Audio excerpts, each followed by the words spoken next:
এবার বলুন তো, কোরআনের মাঝে বিজ্ঞানের বিভিন্ন থিওরি আছে না নাই? তাহলে বিজ্ঞান কোরআনের বাহিরে কইল কেডা? বিজ্ঞান তো কোরআনের ভিতরের অংশ। এজন্য আপনি আগে লক্ষ্য করে দেখবেন, পৃথিবীর যত জ্ঞান বিজ্ঞান আছে সব মুসলমানদের হাত ধরে উৎকর্ষতা লাভ করেছে। চিকিৎসা বিজ্ঞানের জনক ইবনে সিনা হিন্দুর ছেলে নাকি? এই যে আজকে জিওমেট্রি, আজকের বুয়েট, সুয়েট, কুয়েট, রুয়েট, যেখানে বড় বড় ইঞ্জিনিয়ার হইয়া তারা 50 তলা বিল্ডিং কেমনে বানাবে অঙ্কের হিসাব করে ডিজাইন করে,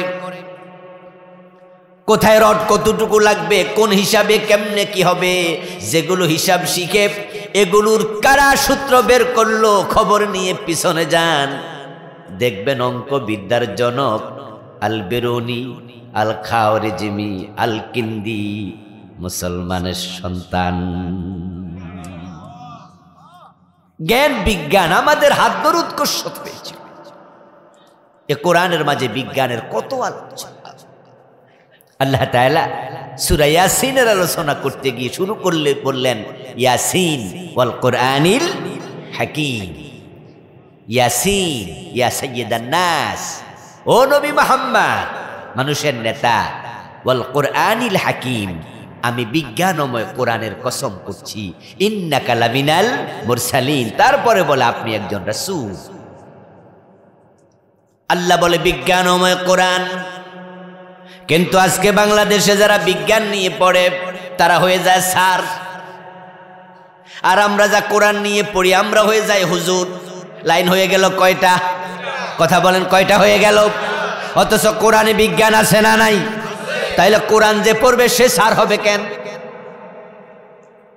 আবার যে কোরআন পড়বে সে হুজুর হবে কেন? আলাদা কে করলো? এ কোরআনে তো হুজুরদের এলেম যেটা সেটাও আছে, স্যারদের এলেমও আছে, দুটা তো একসাথেই ছিল। বড় পরিতাপ, এখন আমাদের দেশের এমন সিলেবাস তৈরি হলো, MA পাস করে ডাক্তার হয়, ইঞ্জিনিয়ার হয়, আল্লাহর কোরআনটা দেখে দেখে পড়তে পারে না এমন ডাক্তার আছে না নাই? ওই ডাক্তারের কোনো দোষ নাই, তার মেধার কোনো অভাব নাই। কারণ যারা MBBS লেখাপড়া করে তারা প্রত্যেকেই মেধাবী। মেধা না থাকলে সে পরীক্ষায় টিকতই না। আর কত বই পড়া লাগে।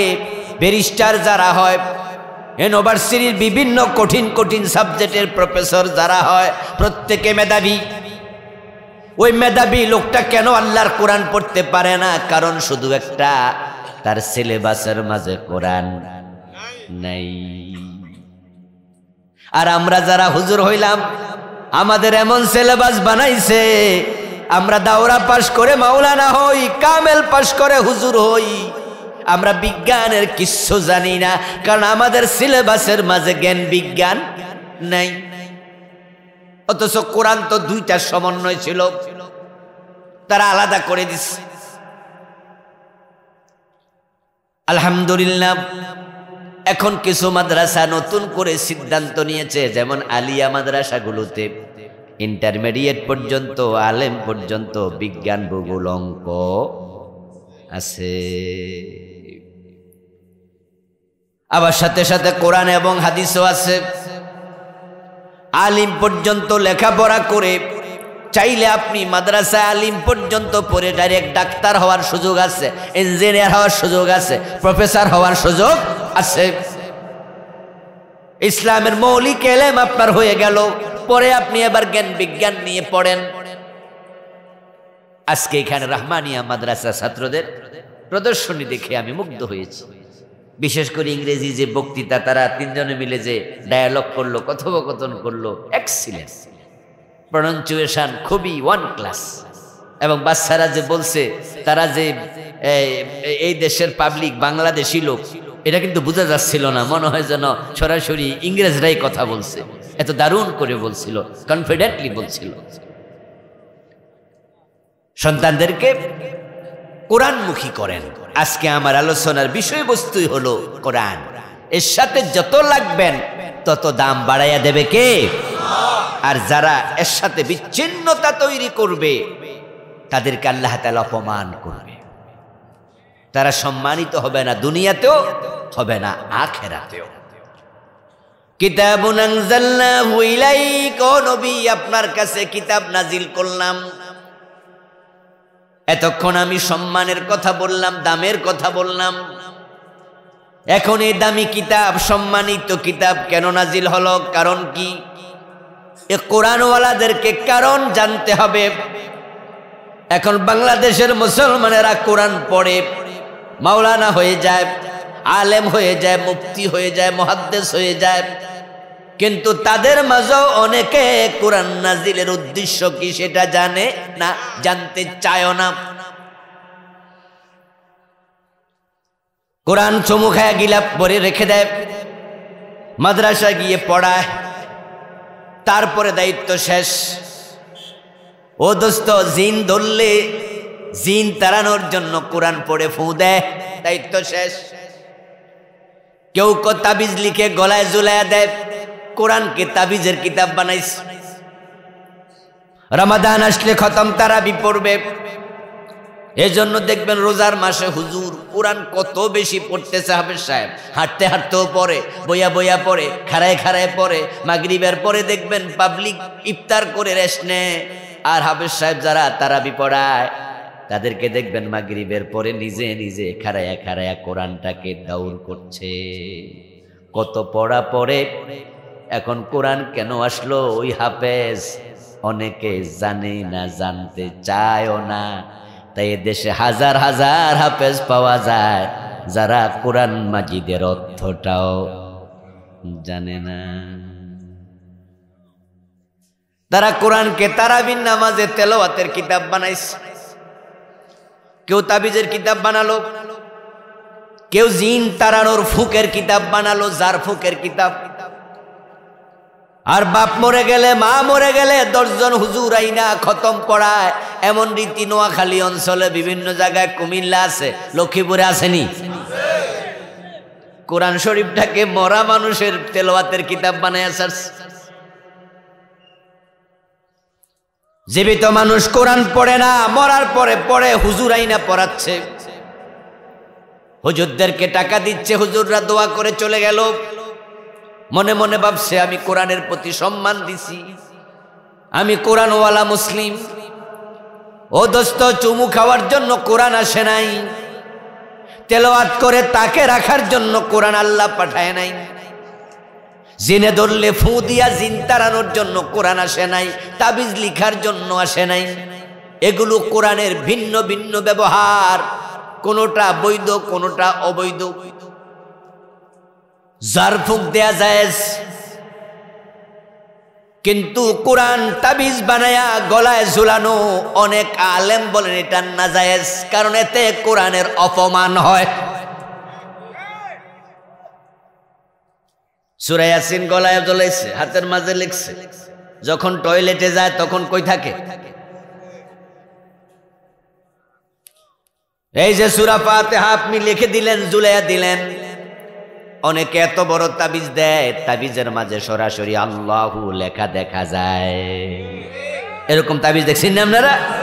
তাবিজের মাঝে লেখায় দেখা যাচ্ছে আল্লাহু। ও বেটাই তাবিজ লইয়া টয়লেটে যায়, যখন স্বামী তার স্ত্রীর সাথে মিলিত হয় ওই নাফাক মুহূর্তেও আল্লাহর নাম তার গায়ের মাঝে, এতে কি আল্লাহর নামের অপমান হয় না? এই যে আপনি সূরা লিখে ঝুলাইয়া দিলেন তার গলার মাঝে, তার হাতের মাঝে, মাজার মাঝে, আর সে টয়লেটের ভিতরে, কামটা কি হলো?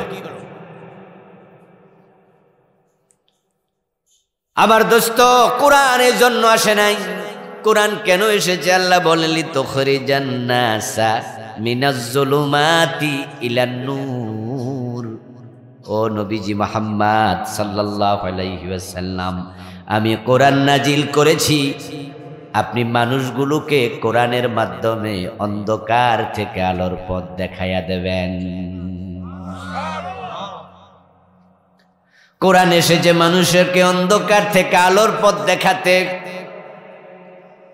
এই আয়াত আল্লাহ তখন নাজিল করলেন যখন যুগের নামে ছিল অন্ধকার যুগ। কোরআন যখন নাজিল হয় ওই যুগের নাম ছিল আইয়ামে জাহিলিয়া, অন্ধকার যুগ। অন্ধকার যুগ মানে সেই যুগে সূর্য আলো দিত না, চাঁদের আলো ছিল না। তো অন্ধকার যুগ কেন বলা হলো? আসলে প্রবলেম ছিল মানুষের হৃদয়ে, কলব আধার হয়ে গেছে, মানুষের মনুষ্যত্ব হারিয়ে গিয়েছিল, চারিত্রিক অধপতন এত নিচে নেমেছিল, হতে পারে যার নিচে নামার কোনো জায়গার ছিলই না। ছেলে মেয়ে মা বাবা একসাথে বসে মদ পান করত। বাবা নিজের মেয়ে কেন হলো ওই জন্য জীবিত দাফন করত। সুন্দরী যুবতী 2-4 কিলোমিটার একা একা হেঁটে গেলে রাস্তায় কয়েকবার ইজ্জত হারাতো। যে মানুষ যত বেশি খুন করত তৎকালীন যুগের লোকেরা ওই খুনি মানুষটাকে বীর পুরুষ উপাধি দিত। কারো মৃত্যুর পরে তার বাড়ির সামনে লাঠি গাড়াইয়া অথবা গাছ থাকলে ওই গাছের মাঝে তার তলোয়ারটা ঝুলাইয়া নিচে কবিতা লিখে দিত, আমার বাবার হাতে দাদার হাতে মোট এত লোক খুন হইছে। আমাদের দেশে 2-4 জন খুনি আছে না? আচ্ছা, যারা মানুষ খুন করছে বাজারে যদি হেরে কেউ কয় যে ও খুনি, এই কথা শুনলে সে কি খুশি হয় না বেজার হয়? দেখেন আমাদের দেশে কতটা জাহালাত, আর তখন ছিল কি পরিমাণ জাহালাত। এখনো খুনি আছে, শুধু টাকা দিলে মানুষ খুন করে, এমন কিছু জানোয়ার টাইপের লোক আছে না নাই? হেরো যদি আপনি খুনি বলেন সেও মাইন্ড করবে। কিন্তু তৎকালীন যুগে যে যতজন বেশি খুন করত সে তত বীর পুরুষ উপাধি পেত। লোকেরা লিখে দিত তার হাতে মোট এতজন খুন হইছে। চুরি ডাকাতি রাহাজানি চিন্তায়কে তারা পেশার স্বীকৃতি দিত। কি করেন আপনি? বলে আমি মাছ বিক্রি করি, আপনি আমি চাকরি করি, আপনি আমি দর্জি, আপনি আমি ধোফা, আপনি আমি নাফি। আমাদের ছোট ছোট পেশাগুলো পরিচয় দিয়ে আমরা লজ্জা পাই না। তৎকালীন যুগে জিজ্ঞাসা করতো আপনি কি করেন, বলতো আমি চুরি করি, আপনি আমি ডাকাত। এর মানে তারা চুরি এবং ডাকাতিকেও পেশা মনে করত। ওই যুগে কোরআন এসেছে অন্ধকারে ডুবে থাকা মানুষগুলো কালোর পথ দেখাতে। আলহামদুলিল্লাহ, কোরআন আসার পরে সমাজ এতটাই আলোকিত হয়েছে, আইয়ামে জাহিলিয়ার নাম পরিবর্তন করে নবী মুহাম্মদ দিয়েছেন খায়রুল কুরুন। রাসূল বলে আমার যুগ হলো দুনিয়ার সর্বশ্রেষ্ঠ যুগ। প্রিয় নবীজি সাল্লাল্লাহু আলাইহি ওয়াসাল্লামের কাছে কোরআন আসলো তখন উনার বয়স 40 বছর হলো। যখন 40 বছরের আগেও কিন্তু তিনি সেই সমাজের লোক ছিলেন। বয়স যখন রাসূলুল্লাহ 17, তখন তিনি সমাজ পরিবর্তনের কাজ শুরু করেছেন। একা নয়, সমবয়সী যুবকদেরকে সাথে নিলেন, হেলফুল ফুজুল নামে একটা সংগঠন বানালেন। তারপরে মানুষের বাড়ি বাড়ি গিয়া চুরি করো না, ডাকাতি করো না বলতে থাকলেন, মানুষকে দাওয়াত দিলেন, সমাজ পরিবর্তনের চেষ্টা শুরু করলেন। কিন্তু 40 বছর বয়স পর্যন্ত দীর্ঘ 23 বছর রাসূলুল্লাহ চেষ্টা করে পিছনে ফিরে তাকায়া দেখেন একজন মানুষও চুরি ডাকাতি ছাড়ে নাই। 23 বছর চেষ্টা করে যখন দেখলেন সমাজ পরিবর্তন হলো না, রাসূলুল্লাহ সাল্লাল্লাহু আলাইহি ওয়াসাল্লাম এবার বাড়ি থেকে বের হয়ে গেলেন। মক্কা থেকে 2.5 থেকে 3 মাইল দূরে গারে হেরা নামক একটি গুহা, জাবালে নূর পাহাড়ের চূড়ায়, এখানে বসে তিনি ভাবছেন কেমনে সমাজ পরিবর্তন করা যায়। ওই ভাবনারত অবস্থায় আল্লাহ জিব্রিলকে পাঠালেন, কোরআন এসে গেল, রাসূলুল্লাহ কোরআন পেয়ে গেলেন। এবার তিনি কোরআন নিয়ে আবার মানুষের বাড়ি গেলেন, মানুষকে বললেন, কিতাবুন আনজালনাহু ইলাইকা লিতুখরিজান নাসা মিনাজ যুলুমাতি ইলান নূর, অন্ধকার থেকে আলোর পথ দেখানোর কিতাব এসে গেছে, তোমরা কিতাব পড়ো, কিতাব তোমরা মানো। আবু বকর রাজি, ওমর রাজি, ওসমান রাজি, জাদিজা রাজি, জায়েদ রাজি, আলী রাজি, তলহা রাজি, ১৬ লক্ষ সাহাবী রাজি হয়ে গেল। সবাই যখন কোরআন মানা শুরু করে দিল, অন্ধকার সব পালায়া গেল। রাসূলুল্লাহ বলে, এখন আমার যোগ দুনিয়ার সেরা যোগ হয়ে গেছে। খায়রুল কুরুনি কারনি। 23 বছরের ব্যবধানে আল্লাহর হাবিব ইন্তেকালের সময় বললেন যে এখন আর জাহেলিয়াত নাই। 17 থেকে 40, 40 থেকে 63, প্রথম 23 বছরে কোনো পরিবর্তন হয় নাই, পরবর্তী 23 বছরে পুরা পরিবর্তন। এ কোরআন হচ্ছে পরিবর্তনের চাবিকাঠি। অন্ধকার দূর করতে হলে কোরআনের কাছে যেতে হবে। এখন বাংলাদেশে স্বাধীনতা হলো আজ থেকে 53 বছর আগে। চুরি, ডাকাতি, মদপান, ধর্ষণ, খুন, অপহরণ আমাদের দেশটাকেও শেষ করে দিচ্ছে। আমরা সবাই চাই এ দেশটা এগিয়ে যাক, সোনার বাংলা হোক, কিন্তু হয়নি।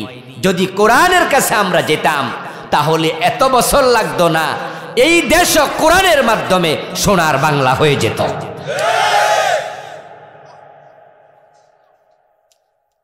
নবী মুহাম্মদ সাল্লাল্লাহু আলাইহি ওয়াসাল্লাম নবুয়ত পাওয়ার আগেও তিনি ভালো মানুষ ছিলেন, বুদ্ধিমান ছিলেন, বিচক্ষণ ছিলেন, প্রাজ্ঞ ছিলেন।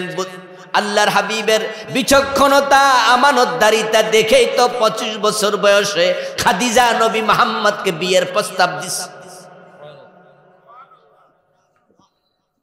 এবং আল্লাহর হাবিবের বিয়ের সময় আবু তালেব যে খুতবা দিছে, ওই খুতবার মাঝে রাসূলের প্রশংসায় আবু তালেব এতটা পঞ্চমুখ ছিলেন, অথচ তখনও তিনি নবী হন নাই। নবুয়ত পাওয়ার 15 বছর আগে রাসূলুল্লাহর 25 বছর বয়সে আবু তালেব খুতবায় বলতেছে, আলহামদুলিল্লাহিল্লাযী জাআলানা মিন যুররিয়াতি ইব্রাহিম ওয়া যারঈ ইসমাঈল ওয়া জাআলা লানা বালাদান হারামা ওয়া বাইতান মাহজুজা। তিনি কাবার প্রশংসা করলেন, ইব্রাহিম ইসমাইলের প্রশংসা করলেন।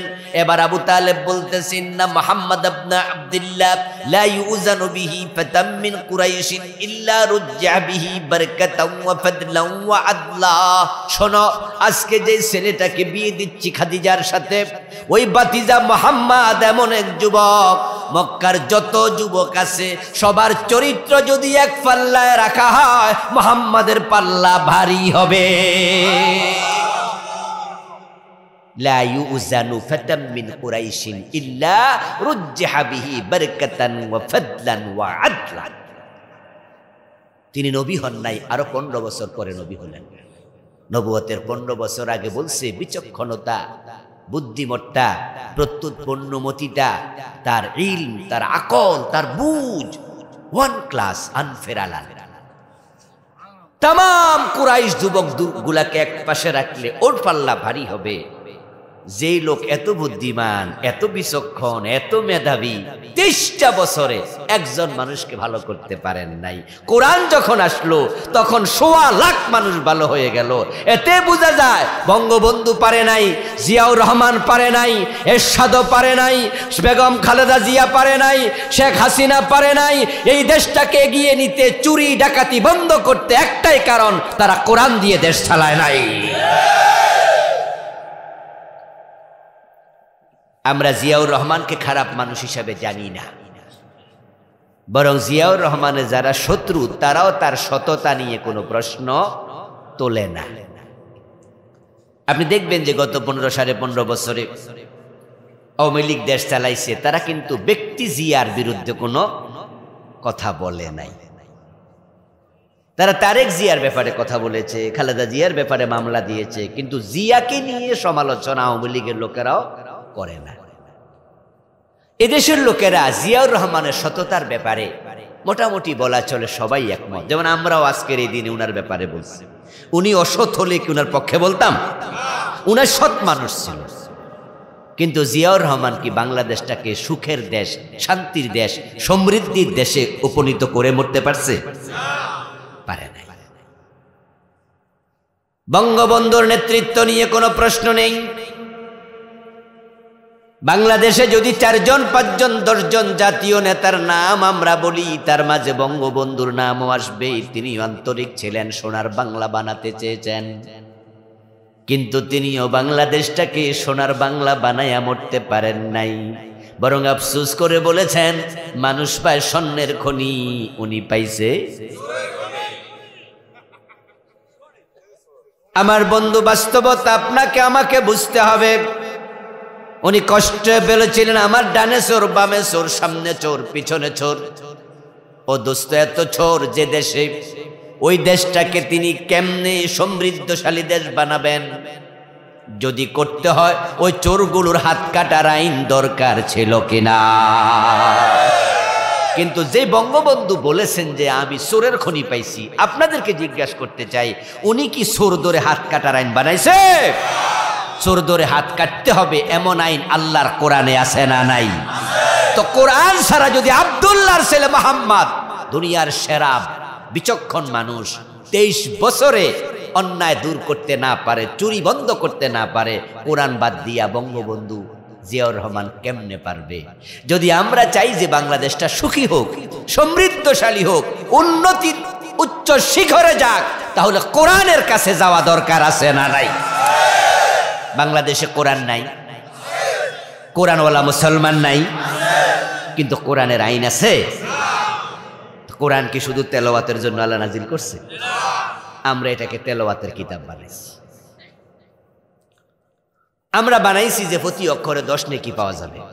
এজন্য যে যা পারেন বেশি বেশি পড়েন, নিশ্চয় পড়বেন। কোরআন পড়তেই হবে, পড়ার কিতাব, শিখার কিতাব। কিন্তু পড়া শিখা পর্যন্ত শেষ, এটা মানার কিতাব না। নাকি মানারও কিতাব? তো যদি মানার কিতাব হয়, কই মানা হলো না? আল্লাহ তাআলা বলেন, আস-সারিকু ওয়াস-সারিকাতু ফাকতাউ আইদিয়াহুমা, চোর পুরুষ হোক আর চোর নারী হোক, তাদের হাত কেটে দাও। এই আয়াত নাজিল হওয়ার পরে আমার রাসূল বললেন, ওই মহিলা চোর ধরা পড়ছে, তার হাত কেটে দিতে হবে। সাহাবারা ওসামা বিন যায়েদ রাদিয়াল্লাহু তাআলা আনহুমার মাধ্যমে প্রস্তাব দিল, ইয়া রাসূলুল্লাহ, তার হাত না কেটে অন্য কোন শাস্তি দেয়া যায় কিনা ভেবে দেখুন। সহিহ বুখারীতে এসেছে, এই প্রস্তাব শোনার সাথে সাথে ফাতালাওয়ানা ওয়াজহু রাসূলিল্লাহি সাল্লাল্লাহু আলাইহি ওয়াসাল্লাম, রাসূলুল্লাহর চেহারা গোসায় লাল হয়ে গেল। তিনি দাঁড়িয়ে গেলেন, ওসামা, তোমাকে কে কে পাঠাইছে? ডেকে নিয়ে আসো। হযরত সাহাবায়ে কেরাম রাসূলের সামনে হাজির, আবু বকর, ওমর, ওসমানেরা। আমার রাসূল সংক্ষিপ্ত একটি ভাষণ দিলেন। ওই ভাষণের মাঝে তিনি বললেন, শোনো, তোমাদের আগে অনেক জাতিকে আল্লাহ ধ্বংস করেছে। তার কারণ ছিল তারা আল্লাহর আইন গরিবের ব্যাপারে কায়েম করত, ধনী হলে ছাড় দিত। আমি নবী মুহাম্মদ এটা করি না। লাওয়ান্না ফাতিমাতা বিনতা মুহাম্মাদিন সারাকাত ইন্না মুহাম্মাদান লা ইয়াকতাউ ইয়াদাহা, বরং আমার নীতি হলো, যদি আমার মেয়ে ফাতেমা চুরি করে, আমি ফাতেমার হাতটাও কেটেই দেব। কোন ছাড় নাই, এই মহিলার হাত কেটে দাও। রাসূলুল্লাহ সাল্লাল্লাহু আলাইহি ওয়াসাল্লামের অর্ডারে ওই মহিলা চূর্ণীর হাত কেটে দেয়া হলো। আমার রাসূল যদি ছাড় না দেন, এ 53 বছরের বাংলাদেশে একটা চোরের হাতও আপনারা কাটলেন না। আদালতে আখিরাতে রাসূলুল্লাহর সামনে মুখ কেমনে দেখাবেন? ও দোস্ত, আমরা 92% মুসলমান। আল্লাহ বলছেন, আয-যানিয়াতু ওয়াজ-যানি ফাজলিদু কুল্লা ওয়াহিদিম মিনহুমা মিয়াতা জালদা। জেনাকারী নারী, জেনাকারী পুরুষ, তাদেরকে অবিবাহিত হলে 100 বেত্রাঘাত করো। ওয়ালা তাখুযকুম বিহিমা রাফাতুন ফি দীনিল্লাহ, এবং 100 বেত দেওয়ার সময়, আল্লাহর হদ কায়েমের সময় তাদের প্রতি মনে কোনো ভালোবাসা সৃষ্টি হতে পারবে না। আল্লাহ বলে বিনা ভালোবাসায় বিবাহিত অবিবাহিত নারী পুরুষকে 100 বেত দাও, আর যদি বিবাহিত হয় তাকে পাথর মেরে হত্যা করো। কোরআন আপনি পড়লেন, এই কোরআনের জেনাকারীকে 100 বেত দেওয়ার আইন 53 বছরে একদিনও মানলেন না। তাহলে বোঝা গেল কোরআন আপনার কাছে শুধু তেলাওয়াতের কিতাব, কোরআন আপনার কাছে আইনের কিতাব হতে এখনো পারে নাই। এখানে যে কয়জন ভাই আছেন প্রত্যেকের কাছে আমি জবাব চাইবে, একটু বলেন তো কোরআন কি শুধু তেলাওয়াতের কিতাব না আইনের কিতাব? তো আইন কায়েমের ব্যাপারে আপনার ভূমিকাটা কি? নিজের প্রশ্ন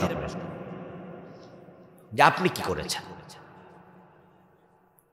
বরং আপনি এই আপনার 30, 40, 50 বছর লাইফের মাঝে এমন লোকের পিছনে ঘুরছেন, এমন দলকে ভোট দিছেন, এমন নেতার পিছনে কর্মী হইয়া সমর্থক হইয়া জিন্দাবাদ দিছেন, যারা আল্লাহর কোরআনের আইন কায়েমের কোনো চিন্তাও তাদের মাথায় নাই।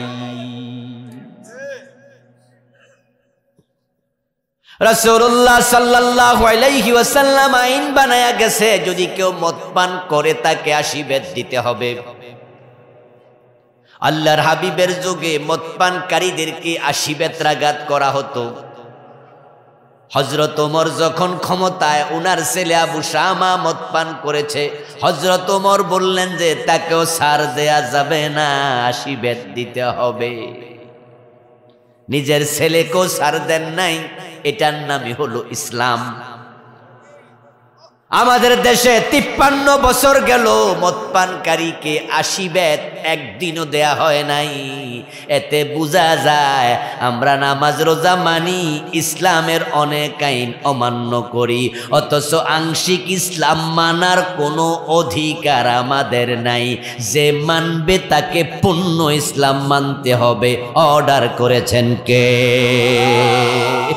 ইয়া আইয়ুহাল্লাযীনা আমানু দুখুলু ফিস-সিলমি কাফা। এই কোরআন হলো এমন কিতাব যে কিতাব মানতে হবে। আল্লাহ তাআলা কিতাব মানার জন্য আমাদেরকে দুনিয়ায় দায়িত্ব দিয়েছেন। প্রশ্ন হতে পারে হুজুর এই কিতাব মানা বড় কঠিন, তাই সমাজের লোকেরা মানতে চায় না। আমি বলবো দোস্ত, মোটেও কঠিন না, মোটেও কঠিন না। কারণ কোরআন এত সাইন্টিফিক। আগে মানুষের সমস্যার সমাধান, তারপরে আইন। পেটে ক্ষুধা রেখে ইসলাম চোরের হাত কাটবে না। আগে জাকাত ভিত্তিক অর্থ ব্যবস্থা চালু করে জাকাতের টাকা দিয়া দারিদ্রতা দূর করবে, তারপরে চোর ধরে হাত কাটার আইন চালু করা হবে। জেনা করলে আগে 100 বেত লাগানো হবে না, বরং আগে পর্দা প্রথা চালু করে পুরুষ নারীকে আলাদা করে তারপরে এবার জেনার আইন কায়েম করবে।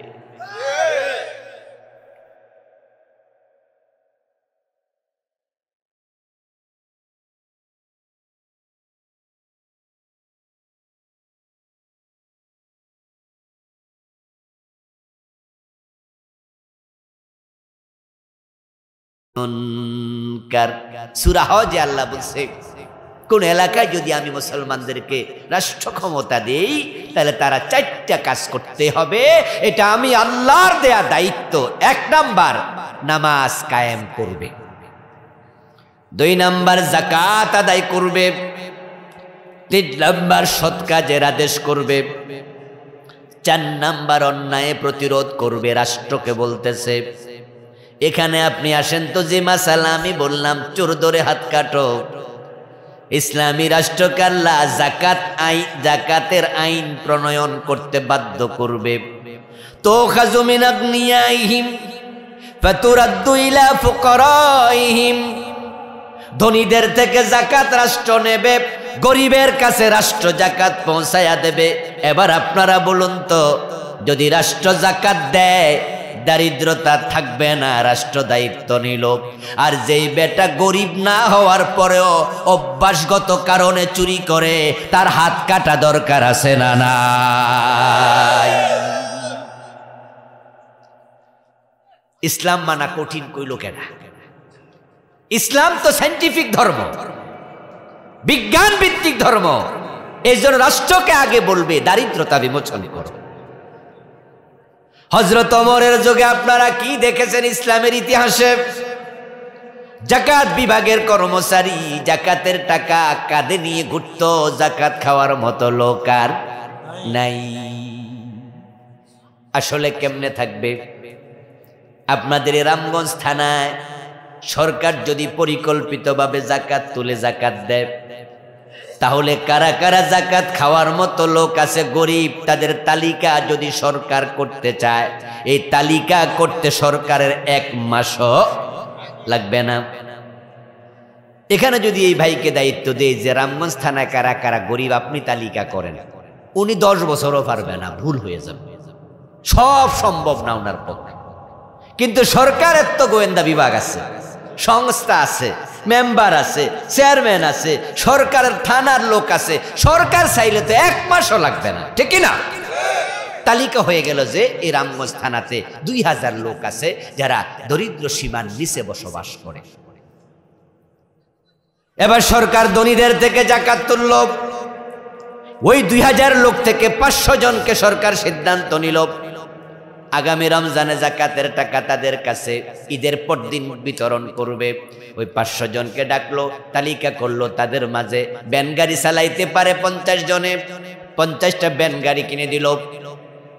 50 জন সেলাই মেশিন কাজ করবে, বুড়া মানুষ, শক্তি কম, ওকে বলবো সেলাই মেশিন কিনে দিলাম। 50 জনকে গাই গরু কিনে দেবে, 50 জনকে কাঁচামালের ব্যবসা করার জন্য পুঁজি কিনে দেবে, 50 জনকে জমি বন্ধক নিয়ে বলবে তুমি চাষাবাদ করো।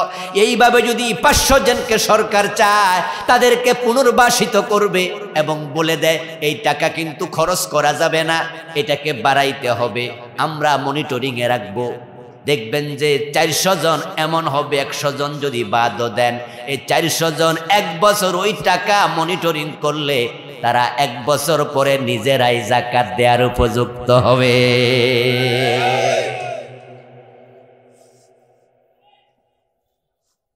ও দোস্ত, যদি রাষ্ট্র চায় অসম্ভব কিছু নাই। প্রিয় নবীজি দেশ চালালেন কোরআন দিয়ে মাত্র 10 বছর। আবু বকর সিদ্দিক চালাইলেন 2 বছর 3 মাস, এই হলো 12 বছর 3 মাস। আবু বকর রাদিয়াল্লাহু তাআলা আনহু ইন্তেকাল করলেন, ওমর ক্ষমতায় আসলো, ওমর ছিলেন 10 বছর। এবার ওমরের 10 বছর সব মিলাইলে হয় 12 বছর, 10 বছর 22 বছর। এই 22 বছরের ভিতরে টোটাল আরব বিশ্বের দারিদ্রতা পালায়া গেল। জাকাত বিভাগের কর্মচারী টাকা নিয়ে ঘরে, লোকজন কয় জাকাত খাওয়ার দরকার আর নাই।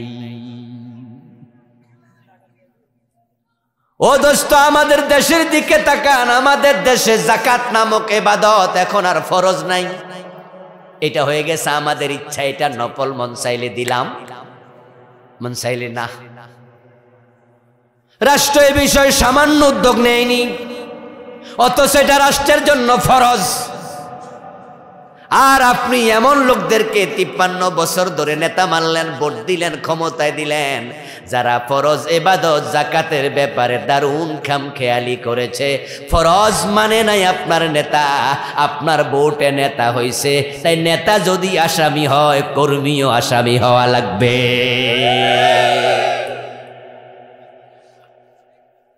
আপনি ভাববেন না সারা পেয়ে যাবেন।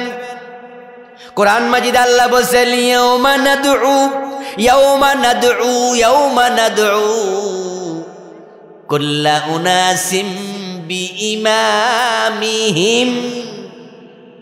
আমি সেদিন সব মানুষকে তাদের নেতা শুদ্ধ একসাথে ডেকে দাঁড় করাবো।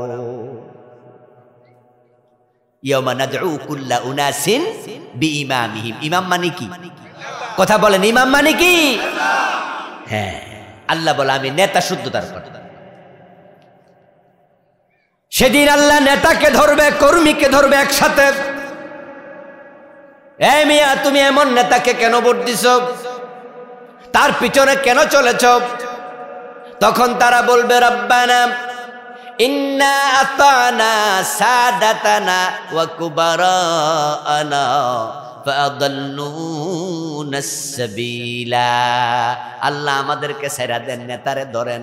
এই নেতার কথা মানছি, এই নেতা আমাদেরকে পথভ্রষ্ট করছে, উল্টা পথে চালাইছে।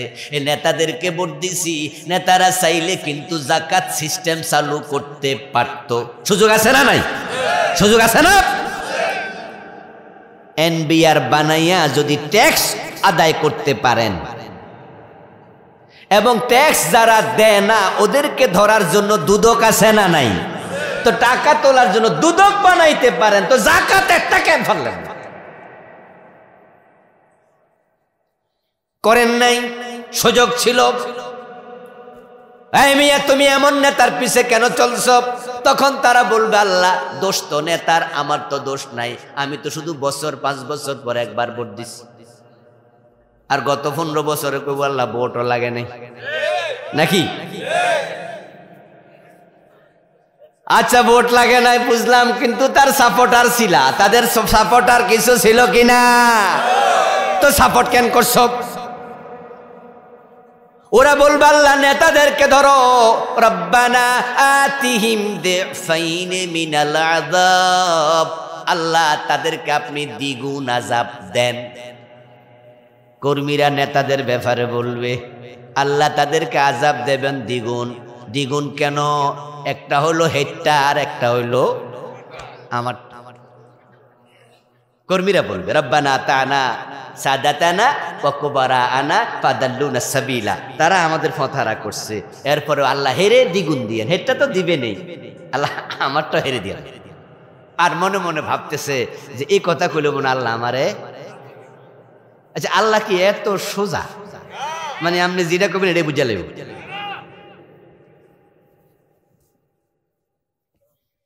আল্লাহ জবাবে কি বলবেন? কোরআনে আল্লাহ বলেন আমি সেদিন বলবো লিকুল্লিন দিফ, বরং তোরেও দিমু দ্বিগুণ, নেতারও দিমু দ্বিগুণ, কাউকে ছাড়বো না।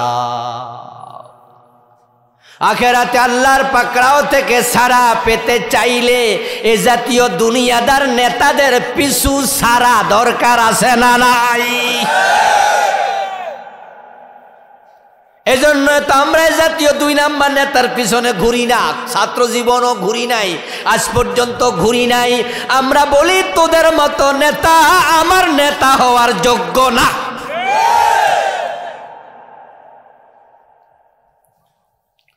ও দোস্ত, আপনি কি ভাবেন ইসলাম মানা কঠিন? হুজুর, চারিদিকে যেভাবে বেপর্দা নারী আনাগোনা দেয়, চোখের হেফাজত কেমনে করি?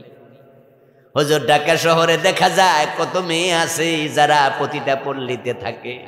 500 টাকা 1000 টাকা দিলে রাস্তার পাশ থেকে ফ্রিতে মেয়ে নিয়ে যাওয়া যায়। নাউজুবিল্লাহ। হুজুর, ওই দেশে ওই এলাকায় কেমনে আমি জেনা থেকে বাঁচি? হাই স্কুল গুলা, কলেজ গুলাতে ছেলে মেয়ে অবৈধ প্রেম করে না, এমন পাওয়া এখন খুব কঠিন। এত বেপর্দা, এত বেহায়াপনা, আর মোবাইল আসার পরে এটা আরো বেড়ে গেছে, ঠিক না? এখন ঘরে বইয়া বইয়া বেড়ি জামাই আছে, তারপরও প্রেম করে। ফরকিয়া এত বেড়ে গেছে, জি বাংলার ঠেলা, স্টার জলসার কারণে এই দেশে ঘরে ঘরে পরকিয়ার ভাইরাস ঢুকে গেছে। হুজুর, তাহলে কেমনে বাঁচবো জেনা থেকে? ইসলাম মানা তো সহজ না। আমি বলি দোস্ত, ইসলামী সরকার যখন আসবে, কোরআনকে যখন আমরা ঠিকঠাক জায়গায় পৌঁছিয়ে দিতে পারবো, সংসদে ঢুকে যাবে, তখন রাষ্ট্রে পর্দার আইন চালু করা হবে।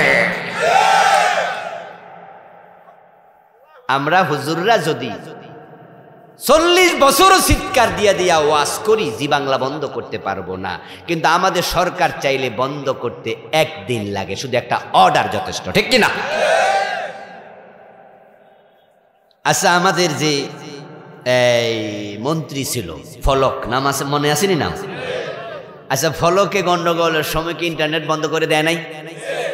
তো ইন্টারনেট বন্ধ করে যখন দিছে তখন কি আপনাদের ফেসবুক চলছে নিয়ে ঠিকঠাক মতো?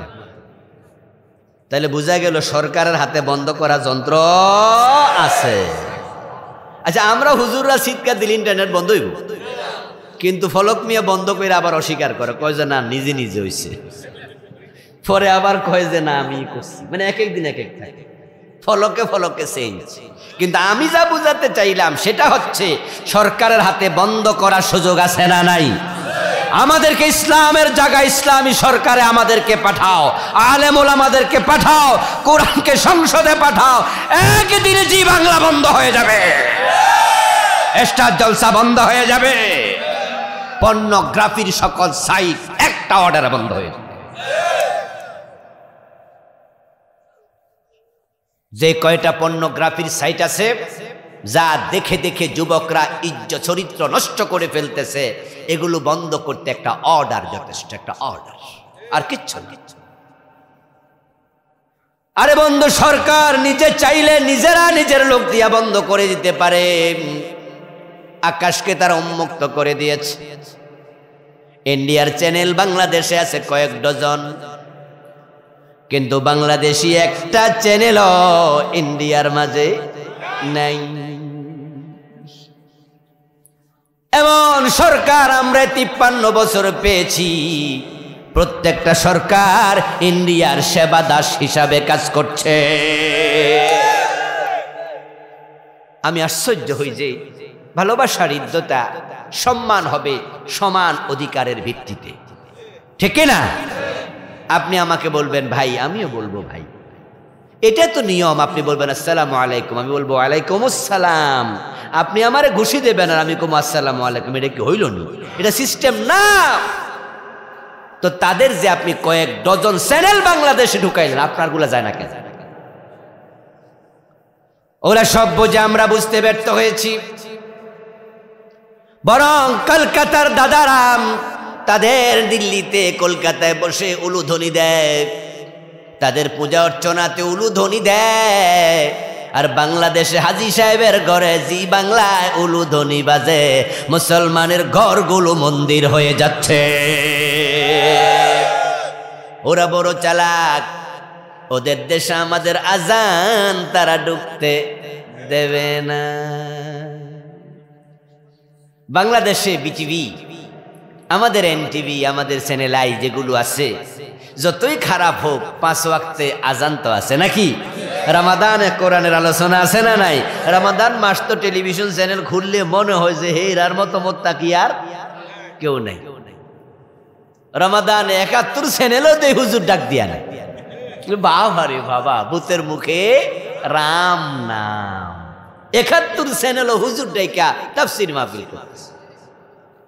ইন্ডিয়ার হিন্দুরা, দাদা বাবুরা বড় চালাক, তারা হিসাব করে দেখেছে তাদের যদি দিল্লিতে, তাদের কলকাতায়, তাদের আসামে, তাদের মেঘালয়ে, তাদের শিলিগুড়িতে আমাদের দেশের চ্যানেলগুলো ওপেন করে দেয়া হয়, তাহলে দিনে 5 বার কমপক্ষে আজান বেজে উঠবে। হিন্দুরা তাদের ঘরে মুসলমানরা আজান বাজতে দেয় না, কিন্তু তাদের উলুধ্বনি আমাদের হাজী সাহেবের ঘরেও বাজে। আসলে ধর্মের ব্যাপারে আমরা খুব বেশি উদাসীন হয়ে গেছি। ইসলাম বড় সুন্দর, যদি সরকার চায় তাহলে জেনা ব্যভিচার রোধ করা, বন্ধ করা কোনো ব্যাপারই না। সরকার বলে দেবে অশালীন কাপড় পরে বের হওয়া নিষেধ, অশালীন কাপড় পরে বের হওয়া যাবে না। সরকার আইন করেছে ইফটিজিং এর বিরুদ্ধে, মনে আসেনি? ইফটিজিং এর বিরুদ্ধে মিছিল হয়েছে, মিটিং হয়েছে, প্রচারণা হয়েছে। কোন ছেলে যদি কোনো মেয়েকে শীষ দেয়, চোখ টিপ দেয়, তার 6 মাস জেল। আমরাও বলি দ্যাটস ওকে। দুষ্ট পোলাপানকে অবশ্যই দুষ্টামি থেকে বিরত রাখতে হবে। আমার মেয়ে, আমার বোন নিরাপদে রাস্তায় চলবে, তাই নিরাপত্তার সাথে ইফটিজিং এর বিরুদ্ধে আইন হবে, কোনো আপত্তি নাই। কিন্তু প্রশ্ন এক জায়গায়, যদি কোনো মেয়ে বুক পিঠ দেখায়া দেং দেং করে সৌন্দর্য দেখায়া হাঁটে, পোলাপান উত্তেজিত হওয়ার সম্ভাবনা আছে না নাই? যে উত্তেজিত হলো তার যদি জেল হয়, যে উত্তেজিত করে তারও জেল হওয়া দরকার আছে না নাই? আইন তো হবে সমান সমান। সরকার যদি আইন করে দিত যে সমস্ত মেয়েরা উদ্ভট পোশাক পরে চলবে তাদেরকেও, ছেলেদেরকে তারা সিডিউস করছে, উত্তেজিত করছে, এই অপরাধে 6 মাস জেল দেয়া হবে। এই আইন করে দেখো, পেট পিটার দেখাবে না, তারের মতো সোজা হয়ে যাবে। কিন্তু না, মেয়েদের পোশাকের ব্যাপারে সরকারের কোনো আইনই নাই। আমরা তখন দেখি আসলে ছেলেদেরকে মাজলুম করা হল।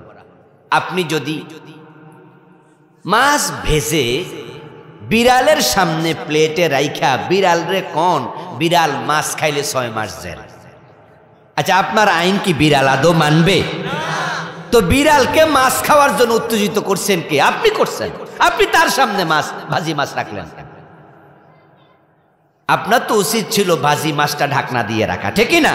ভাজি মাছ আপনি রাখেন আপনার সুন্দর জায়গায় পাতিলে, উপরে একটা ঢাকনা দিয়ে দেন, বিড়াল দেখলেও না, উত্তেজিত হবে না, খাবেও না। মাছের জায়গায় মাছ, বিড়ালের জায়গায় বিড়াল। কিন্তু আপনি এটা বিড়ালের সামনে রেখে আপনি আইন বানাইয়া দিলেন, বিড়াল লাঠি দিয়ে মাথা ফাটায় ফেলে।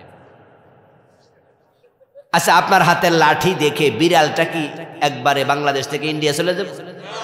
সে বেশি গেলে আপনার চোখের নিচ পর্যন্ত যাবে নাকি? আপনি যদি মাছ সামনে রাইখা বাজি মাছ করছেন তরকারি, হ্যাঁ, চুলার মাঝে, তারপর ওর সামনে প্লেটে রাখছেন, হে দেখছে, লাঠি দেখা হে এই এলাকা ছাড়বে না, বেশি চকিত আরো খাটের নিচে, চোখের নিচে যাইয়া কিন্তু তার চোখ দিয়া ডেব ডিবে তাকাবে, আর মাঝে মাঝে মেও মেও করে সংকেত দিয়ে বলবে, ম্যাডাম একটু অমনোযোগী হয়ে দেখেন। আপনার হাতের লাঠির জায়গায় লাঠি থাকবে, আমি কিন্তু ঠিকই মাছটা নিয়ে যাব, এটা নেওয়া স্বাভাবিক। আপনি পারবেন না এই আইন করে বিড়াল থেকে মাছ বাঁচাতে। যদি আপনি মাছটাকে পাতিলে রেখে ঢাকনা দিয়ে দেন, এ বিড়াল মাছ খাবে না। ইফটিজিংয়ের আইন দিয়ে মেয়েদের ইজ্জত বাঁচানো যাবে না। বাঁচাতে চাইলে শালীন পোশাকের আইন বানাতে হবে। আপনারা কি শালীন পোশাকের পক্ষের লোক না? তো আমাদের নেতারা এই আইন বানায় না কেন এই আইন বানাতে চায় না? আসলে আমি আশ্চর্য হই যে এই দেশটা যারা চালাচ্ছে তাদের কি চিকিৎসা দরকার কিনা? ওদের মানসিক চিকিৎসা দরকার তো, না হয় তারা বিদেশ গিয়ে কত ভালো ভালো সিস্টেম দেখে আসে, দেশে আইসা ভুলা যায়। আপনি আমেরিকায় যাবেন, সেখানে গিয়ে আপনি দেখবেন যে ট্রাফিক সিগন্যাল কত সুন্দরভাবে চলছে, বাতি। আর বাংলাদেশে ঢাকা গিয়ে দেখবেন যে বাতির জায়গায় বাতি, আর ট্রাফিকে গাড়ি খাড়া করে রাখে হাত দিয়া। তো তাহলে বাতি লাগাইছে কেন? আচ্ছা তোমার হাত দিয়ে যদি তুমি থামাও তো হেটা লাগাইছো, আর হেটা দরকার, এটা দরকার।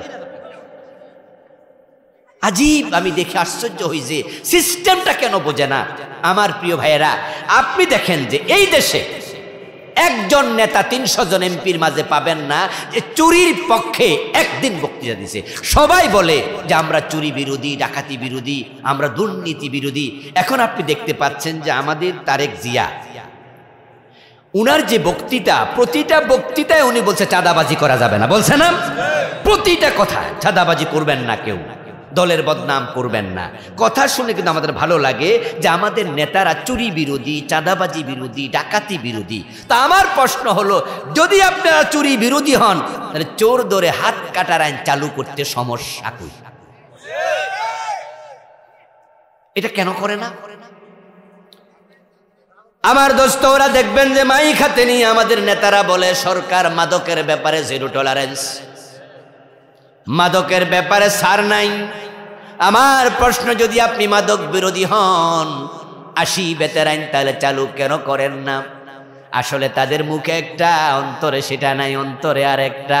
তারা জানে যদি চোর ধরে হাত কাটার আইন চালু হয়, হাজার হাজার নেতার নিজের হাত থাকবে না।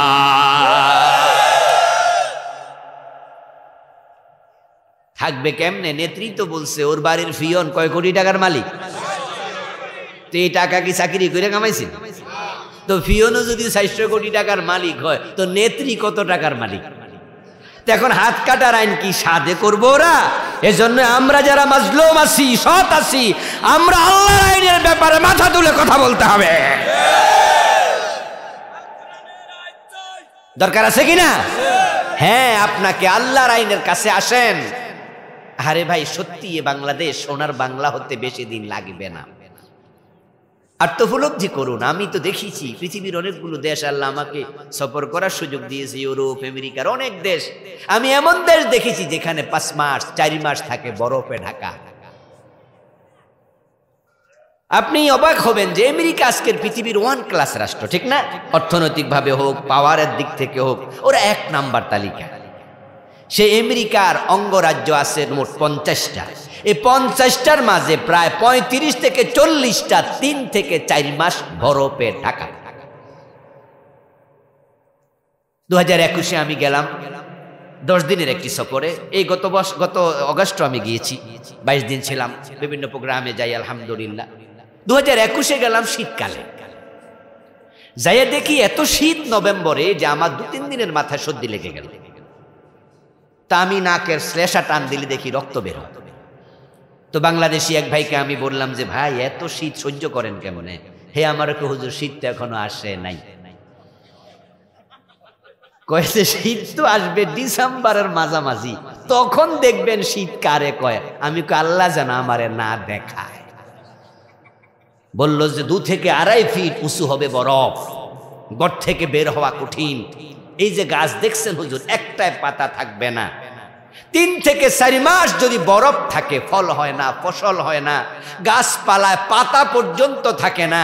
আর বাংলাদেশের দিকে তাকান, 12 মাস ফসল হয়, ঠিক কিনা? কি আবহাওয়া! আপনি একটা আম খাইয়া আমের বিচিটা ফেলে দেন, দেখবেন 2-3 মাস পরে নিজে নিজে গাছ হয়ে যাচ্ছে, 1-2 বছর পরে নিজে নিজে আম ধরতেছে। কি আশ্চর্য আবহাওয়া! সুবহানাল্লাহ। লাউ পচে গেছে, পচা লাউ রাস্তায় পাশে ফেলে দিছেন, এটা এসে কাকে খাইছে, কাকে খাইয়া আরেক জায়গা গিয়া কাক পায়খানা করছে, ওখান দিয়ে বিচি বাইর হইয়া লাউ দূরে যাও, ওখানে গাছ হয়ে গেছে। আপনারা যারা দুবাই গেছেন, সৌদি আরব গেছেন, অনেকে আছেন না এখানে, যে সৌদি আরবে গাছের তলায় দেখবেন যে পাইপলাইন থাকে, সকালে একবার পানি দেয়, সন্ধ্যা আবার পানি। ও দেশে একটা গাছ বাঁচাইতে হাজার হাজার টাকা খরচ হয়। আর আমার সোনার বাংলাদেশ এত সুন্দর যে আমাদের 1 টাকাও লাগে না। এরপরও দেশটা গরিব কেন থাকবে? শুধু এই চোরগুলার কারণে।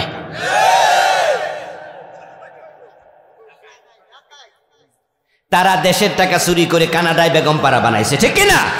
আচ্ছা, ওদের চুরি থামানোর জন্য আমরা যারা ভালো মানুষ, আমাদের ঐক্যবদ্ধ হওয়া দরকার আছে না নাই?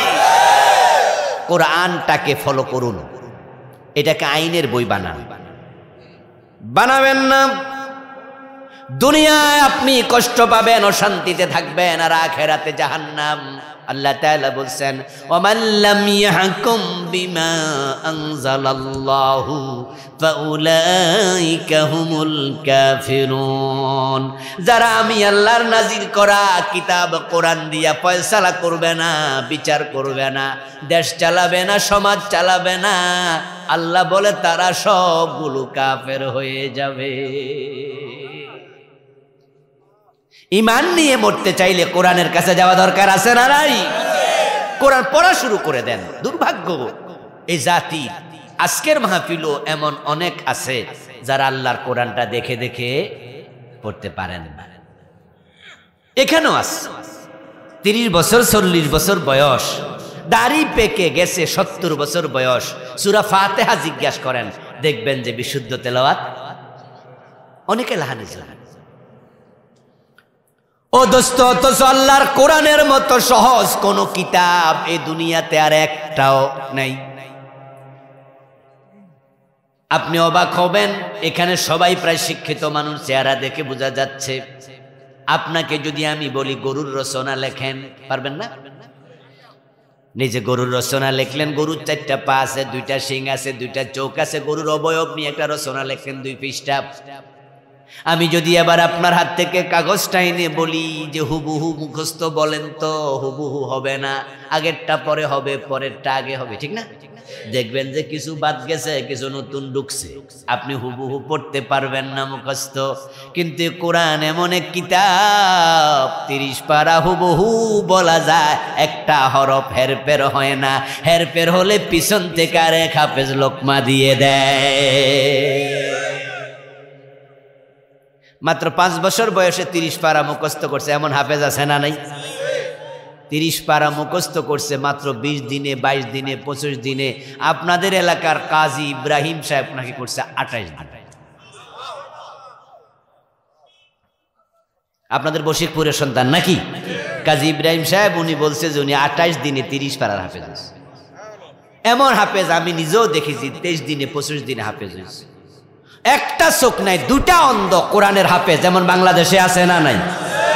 মাত্র 5-7 বছরে 30 পারা হাফেজ। আর আপনি 70 বছরে কোরআন দেখে দেখে পড়তে পারেন না। আপনি বলেন কোরআন কঠিন, আপনি মিথ্যুক, আপনি মিথ্যুক। আল্লাহর বক্তব্য, ওয়ালাকাদ ইয়াসসারনাল কুরআনা লিযিকরি ফাহাল মিন মুদ্দাকির। আমি শিখার জন্য, বুঝার জন্য, মানার জন্য কোরআনকে সহজ করে দিয়েছি। সুবহানাল্লাহি ওয়া বিহামদিহি। ও ভাই, যে সহজ কোরআন, এই কোরআনের কাছে বাচ্চাদেরকে পাঠাবেন, এই মাদ্রাসায় ছাত্র দেন। একটা সন্তান এমন রেখে যান যে আপনার জানাজার নামাজ ইমামতি করতে পারবে। যাদের 2-3 আছে সন্তান, একটাকে কমপক্ষে অবশ্যই আলেম বানাবেন। আমার দোস্ত, এটা সৌভাগ্যবান বাবা, যেই বাবা তার নিজের সন্তানকে হাফেজ বানাইছে। আপনারা দেখবেন যে যারা হাফেজ হয় অধিকাংশ কিন্তু কম বয়সে হয়।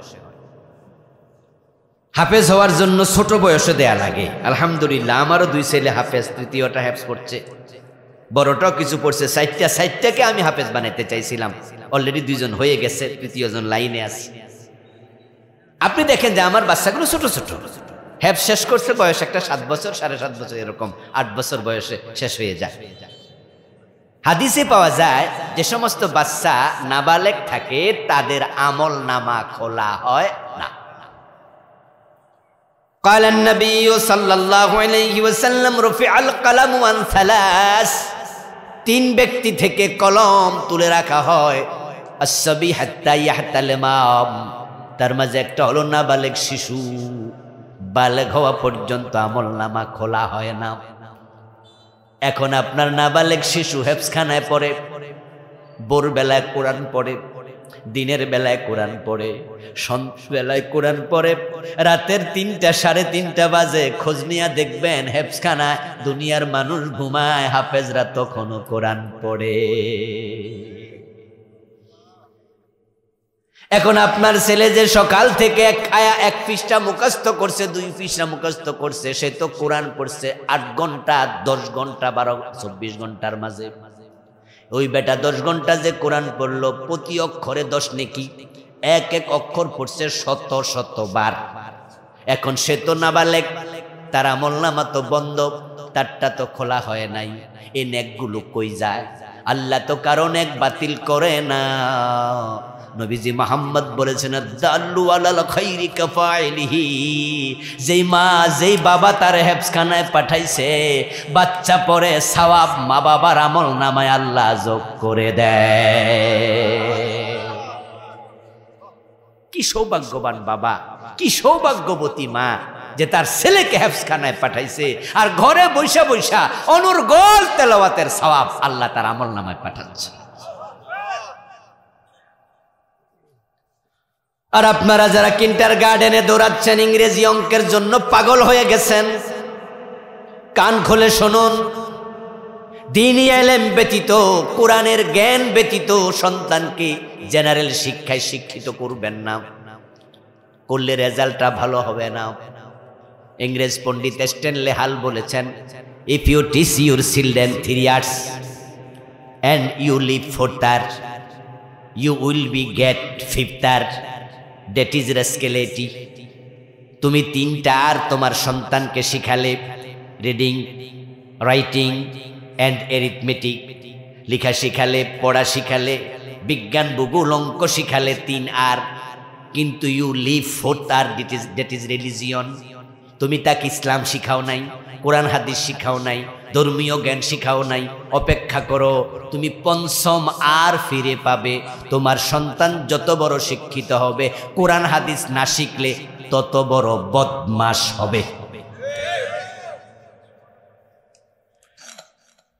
দ্বীনি শিক্ষা ব্যতীত ডাক্তার বানাইবা, রুগীর পেট কেটে লাইব।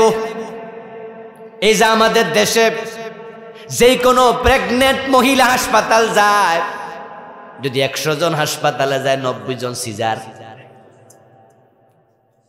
ও দোস্ত, এত মহিলার তো পেট কাটার কথা নয়। আমরা যারা আমাদের বয়সী যারা আছেন, আমাদের একটু কম বয়স জুনিয়র সিনিয়র যারা আছেন, আমরা 5 ভাই 7 বোন, 4 ভাই 5 বোন, 8-10 জন ভাই বোন আছি, একজনেরও সিজার লাগে নাই। আর এখন বাচ্চা হয় দুইটাই। হাসপাতালে গেলে ডাক্তাররা ভয় দেখায়া দেয়, বলে বাচ্চা উল্টে গেছে, বাচ্চার পানি শুকাই গেছে, বাচ্চার মাথা বড় হয়ে গেছে, তাড়াতাড়ি সিজার লাগবে। কারণ তারা হিসাব করে দেখেছে নরমাল ডেলিভারি হলে বিল আসবে 5,000, আর পেট কাটলে 30,000, তাদের টাকা দরকার। তাই তারা সুস্থ মহিলাটাকে অসুস্থ বানায়া দেয়। তাদের আচরণ ডাকাতের চেয়েও খারাপ। আল্লাহর ভয় নাই কলিজায়। আপনার ছেলেকে ইসলাম না শিখাইয়া জেনারেল শিক্ষিত বানাবেন না। সে অফিসার হবে, MA পাস, BA পাস করবে, BCS অফিসার হবে, টাই পরবে, গলায় শুট পরবে, গায়ে এসি রুমে বসবে। আল্লাহর ভয় না থাকার কারণে ঘোষণা দিলে ফাইলে সিগনেচার করবে না। হাই স্কুলের টিচার, কলেজের টিচার যখন অবসরে যায়, সরকার অবসর ভাতা দেয়। 20 লাখ, 30 লাখ, 50 লাখ টাকা অবসর ভাতা পাবে।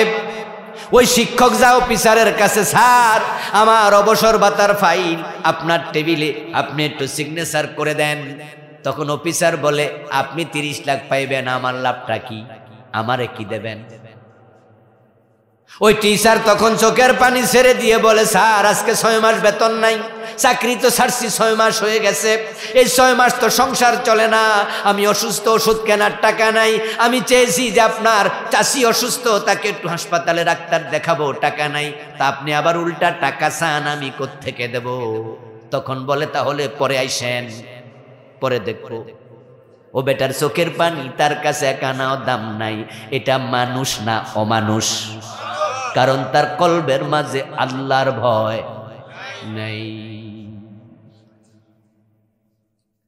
তো শিক্ষিত বানায় লাভ কি হলো? জাতির তো উপকারে আসলো না। ইঞ্জিনিয়ার হলো, সরকারি প্রজেক্ট, ওই বেটা কন্ট্রাক্টরের সাথে চুক্তি করে, আমারে 10 লাখ দাও, তারপরে কাজ করো। এখন কন্ট্রাক্টর এভাবে অমুক জায়গায় 10 লাখ, তমুক জায়গায় 5 লাখ, অমুক জায়গায় 10% দিতে দিতে হিসাব করে দেখে, তাহলে আমি যদি ভালো করে রড দেই তাহলে তো আমার টাকা পকেটে ঢুকবেই না। তাই কন্ট্রাক্টর এখন রড আর দেয় না, রডের বদলে কি বাংলাদেশে সিস্টেম আসেনি? এখন বিল্ডিং মাথায় ভাঙ্গা পড়ুক, অসুবিধা নাই। তাই দেখা যায় ব্রিজ শেষ করার আগে ব্রিজের ছাদ নাই। আপনার সন্তান ইঞ্জিনিয়ার হয়েছে, মানুষ হয় নাই, ডাক্তার হয়েছে, মানুষ হয় নাই, অফিসার হয়েছে, মানুষ হয় নাই। এই জন্য শিক্ষিত মানুষের চেয়ে মূর্খ মানুষ অনেক ভালো। কিছু ভালো মানুষ সমাজে দরকার আছে। এজন্য আসেন, কোরআনের দিকে আসেন, কোরআনের মাদ্রাসায় আসেন, সন্তানকে দিন শিখান। যারা জেনারেল বানায় ফেলছেন, ইতিমধ্যে আপনার ছেলে বড় হয়ে গেছে, ইউনিভার্সিটি কলেজে পড়ে, আপনাকে বলবো যে হুজুর প্রাইভেটে রেখে হলো তাকে কোরআন শিখান। আল্লাহ তৌফিক দান করুন, বলি আমিন। প্রিয় ভাইরা, আমরা দোয়া করে বিদায় নিতে চাই। খানা ছোট্ট হাদিসে নববী পাঠ করেছি। আল্লাহ তাআলা তৌফিক দিলে এখান থেকে কিছু কথা বলবো ইনশাআল্লাহ। আমি যে আয়াতে কারিমা তেলাওয়াত করেছি, আয়াতে কারিমাতে আল্লাহ তাআলা বলছেন, কিতাব আনজালনাহু ইলাইক, এটা সেই কিতাব যে কিতাব আমি আল্লাহ হে নবী আপনার কাছে নাজিল করেছি। এই শব্দ দিয়ে বোঝা যায় এ কোরআন এটা রাসূল নিজে বানিয়ে বলেন নাই।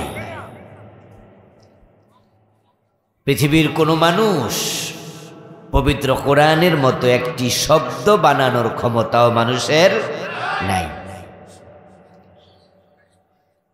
এটা আল্লাহর নাজিল করা কিতাব।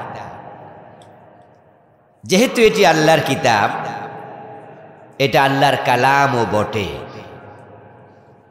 আল কোরআনু কালামুল্লাহি গায়রু মাখলুক। কোরআন আল্লাহর কালাম, এটা কোনো মাখলুক না।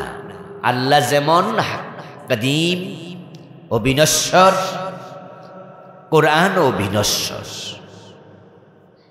এ কোরআন চিরঞ্জীব একটি কিতাব। আল্লাহ যেমন চিরঞ্জীব, তাম পৃথিবীর সব মানুষ মিললেও এ কোরআনকে তারা ধ্বংস করতে পারবে না। এটা আল্লাহর মতোই। আল্লাহ তাআলা বলছেন, ইন্না নাহনু নাযালনায যিকরা ওয়া ইন্না লাহু লাহাফিজুন। এই কোরআন আমি আল্লাহ নাজিল করেছি এবং আমি আল্লাহ নিজে কোরআনের হেফাজতের দায়িত্ব নিয়েছি। এটাকে আল্লাহ হেফাজত করবেন এবং এই কিতাবের মাঝে কোনো বিকৃতি সাধন করাও সম্ভব নয়, কেউ চাইলেও পারবে না। কারণ দুনিয়ার মানুষ এই কিতাবের মাঝে কেমনে ঢুকাবে? আল্লাহর কোরআনের সাথে দুনিয়ার কোনো মানুষের কথা তো মিলবেই না, চাইলেও পারবে না বিকৃত করতে। এটা চিরঞ্জীব চির সতেজ কিতাব আল্লাহ তাআলা নাজিল করলেন। আল্লাহর কালাম হওয়ার কারণে এই কালামের সম্মান ততটাই বেশি, তামাম মাখলুকাতের উপরে স্বয়ং আল্লাহর সম্মান যত বেশি। নবীজি বলেছেন, ফাদলু কালামিল্লাহি আলা সাইরিল কালামি কাফদলিল্লাহি আলা খালকিহি। এটা বড় দামি কিতাব। দুনিয়ার যত মানুষ কথা বলে, সব মানুষের কথার উপরে এই কালাম আল্লাহর কথার দাম তত বেশি। সমস্ত মাখলুকের উপরে স্বয়ং আল্লাহর সম্মান যত বেশি। এই কিতাবের সবচেয়ে গুরুত্বপূর্ণ একটি দিক হলো, এটা নিজে শুধু নূর নয়, এটা শুধু নিজে সম্মানিত নয়, এটা নিজে নূর, নিজেই আলো। এর সাথে যে সম্পৃক্ত হয়ে যায় তাকেও কোরআন আলোকিত বানায়া দেয়। হযরত ওমর ছিলেন জাহিলিয়াতের দুর্ধর্ষ ব্যক্তি, এতটাই ডেসপারেট, এতটাই মানুষের প্রতি কোনো রকমের কেয়ার নাই, ফরোয়া নাই। নবী মুহাম্মাদের কল্লা কাটার জন্য তলোয়ার হাতে নেয়া ওমর যখন কোরআনের কাছে গেলেন, ওই ডেসপারেট তৎকালীন যুগের দুর্ধর্ষ ওমর হয়ে গেল আকাশের তারকার চেয়েও দামি।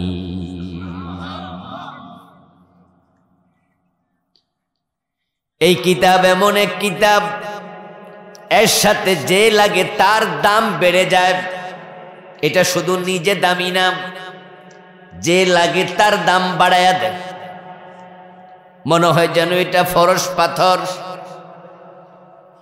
ফরস পাথর নামক একরকম পাথর পাওয়া যায় বিভিন্ন কাল্পনিক বইয়ের মাঝে, সেখানে লেখা থাকে ওই পাথরের সাথে সাধারণ পাথর লাগলে নাকি সোনা হয়ে যায়। বাস্তবে এমন পাথর আছে কিনা আমরা জানি না, কিন্তু বিভিন্ন লেখকের বইতে আছে ফরস পাথর। এটা উপন্যাসের কল্পকথার অংশ, কিন্তু কোরআন কোনো কল্পকথা নয়। এর সাথে যে লাগে বাস্তবে তার দাম বেড়ে যায়। এক আজীব কিতাব। এজন্য প্রিয় নবীজি সাল্লাল্লাহু আলাইহি ওয়াসাল্লাম বলছেন, ইন্নাল্লাহা ইয়ারফাউ বিহাদাল কিতাবি আকওয়ামা ওয়া ইয়াদউ বিহি আখারিন নিশ্চয় আল্লাহ তাআলা একদল মানুষকে কোরআনের মাধ্যমে সম্মানিত করেছেন, আবার একদল মানুষ কোরআনের বিরুদ্ধে দাঁড়ানোর কারণে আল্লাহ তাদেরকে অপমানিত করে দেন। নবীজি মুহাম্মদ সাল্লাল্লাহু আলাইহি ওয়াসাল্লাম বলেছেন, খায়রুকুম মান তাআল্লামাল কুরআনা ওয়া আল্লামাহু।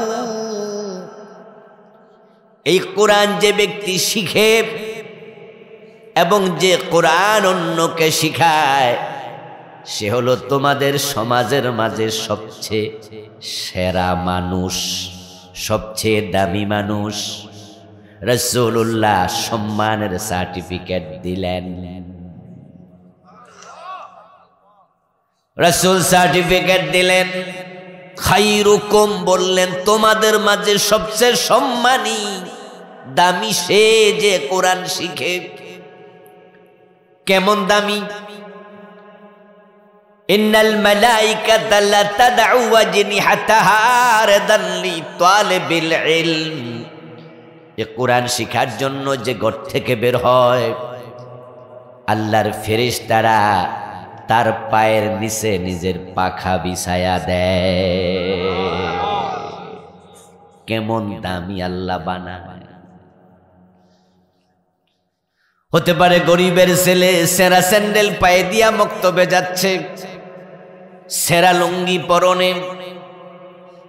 হতে পারে খালি পায়ে রওনা দিয়েছে কোরআন শিখার জন্য মাদ্রাসায়। আল্লাহর কোরআন শিখতে যায়, কোরআনের সাথে তার সম্পর্ক। তাই আল্লাহ ফেরেশতাদেরকে বলেন, ওই লোকের পায়ের নিচে তোমাদের পাখাগুলো বিছিয়ে দাও।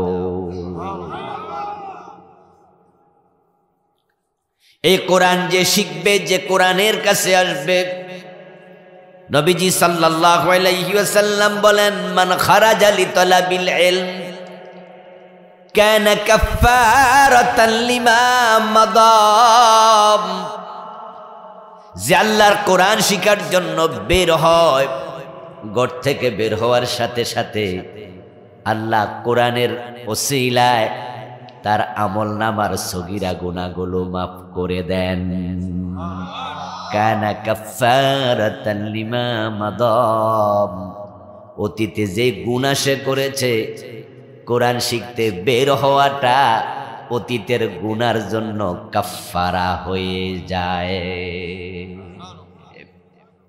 আশ্চর্য এক কিতাব। আমি সে কিতাব থেকে পড়লাম। আল্লাহ বলেন, জালনাহু ইলাইকা। ও নবী, এটা আমি আপনার কাছে নাজিল করছি। আলহামদুলিল্লাহ, আজকে রহমানিয়া মাদ্রাসার উদ্যোগে এখানে মাহফিল। ছাত্ররা আপনাদের সামনে ইংরেজিতে কথা বলছে, এর আগে দেখলাম আরবিতেও বলছে, শুনলাম। তারা আপনাদেরকে তাদের পারফরমেন্স দেখাচ্ছে যে তারা কোরআন পড়তে আসছে, কোরআনের মাদ্রাসা। এটাকে আপনারা মনে করবেন না যে কোরআন শিখে মনে কোনো কামে লাগবে না, বরং তারা পারফরমেন্স দেখায় বুঝাচ্ছে তারা দ্বীনি ইলমের সাথে জাগতিক ইলমও তারা শিখছে। আমরা কোরআন তো মৌলবী মুর্শিদের কিতাব বানিয়েছি, এটা আমাদের ভুল ধারণা, এটা মুসলমানদের ব্যর্থতা। এই দেশে ইংরেজরাই ব্যর্থতা ঢুকাইয়া দিয়ে গেছে। এটা উপমহাদেশে, পৃথিবীর অন্য মুসলিম দেশে এগুলো নাই। আপনি সৌদি আরবে যত ডাক্তার পাবেন, ইঞ্জিনিয়ার পাবেন, দুবাই পাবেন, কাতার পাবেন, ইয়ামানে পাবেন, সিরিয়া পাবেন, আরব বিশ্বের সব দেশে যত জেনারেল শিক্ষিত প্রফেসর পাবেন, প্রত্যেকে কোরআন জানে, প্রত্যেকে কোরআন বোঝে। কোরআন শরীফ পড়তে পারে না এমন একজন ডাক্তার নাই, এমন একজন ইঞ্জিনিয়ার নাই, এমন একজন প্রফেসর নাই। সবাই কোরআন পারে, তার সাথে আবার ডাক্তার, ইঞ্জিনিয়ার, প্রফেসর আরো কিছু। কারণ তাদের দেশের সিলেবাসটাই তারা একমুখী বানাইছে, দ্বিমুখী করে নাই। তাদের সিলেবাসের মাঝে তারা ইন্টারমিডিয়েট পর্যন্ত, এসএসসি লেভেল পর্যন্ত কোরআন শিক্ষাকে আবশ্যক করেছে। এই জন্য কলেজ বলেন, ইউনিভার্সিটি বলেন, সব জায়গার স্টুডেন্টরা কোরআন পারে। কিন্তু এই দেশটা 190 বছর শাসন করেছে ইংরেজেরা। 1757 খ্রিস্টাব্দে পলাশীর আম্রকাননে নবাব সিরাজউদ্দৌলার পতনের মাধ্যমে এ দেশের রাষ্ট্র ক্ষমতা ইংরেজদের হাতে চলে গিয়েছিল। 1947 পর্যন্ত 190 বছর ইংরেজরা দেশ চালাইছে, পুরা ভারত উপমহাদেশ।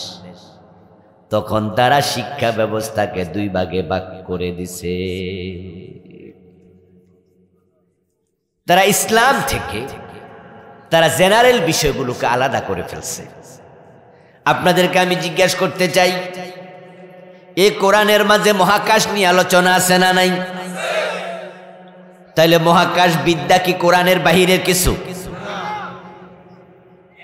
আপনি লক্ষ্য করবেন সূরা নেসা যদি পড়েন সেখানে পাবেন যখন বাপ মরে যায়, মা মরে যায়, সন্তান কতটুকু সম্পদ পাবে, স্বামী মারা গেলে স্ত্রী কতটুকু পাবে, স্ত্রী মারা গেলে স্বামী কতটুকু পাবে, ভাই মারা গেলে বোন কতটুকু পাবে, কেউ পাবে অর্ধেক, কেউ পাবে 3/1, কেউ পাবে 5/1, কেউ পাবে 4/1, কেউ পাবে 8/1, বিভিন্ন অঙ্কের সিস্টেম।